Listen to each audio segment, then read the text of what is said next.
Hi అండి, అందరికీ నమస్కారం. రాష్ట్రంలో మరో 10 రోజుల్లో ధరణి పోర్టల్ అయితే కనుమరుగు కానుంది. లక్షలాది మంది రైతులను ముప్పుతి పలిపెడుతున్న విధానానికి స్వస్తి పలకనున్నారు. దాని స్థానంలో ప్రజా అభిప్రాయాలతో రూపొందించిన భూభారతి చట్టాన్ని అమలు చేసేందుకు రంగం సిద్ధమైంది. ఈ క్రమంలోనే ధరణి పోర్టల్ స్థానంలో భూభారతి పోర్టల్ను అందుబాటులోకి తీసుకొస్తున్నారు. ఈ నెల 30వ తేదీన ఈ పోర్టల్ను ప్రారంభించే అవకాశం ఉంది.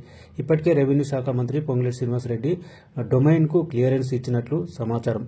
సీఎం రేవంత్ రెడ్డి ఆమోదం పొందగానే అందుబాటులోకి తీసుకొస్తారు.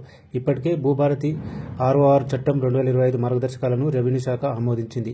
న్యాయశాఖ పరిశీలన కొనసాగుతున్నది. నేడో రేపో సీఎం ఆఫీస్కు చేరనున్నదని విశ్వసనీయ సమాచారం.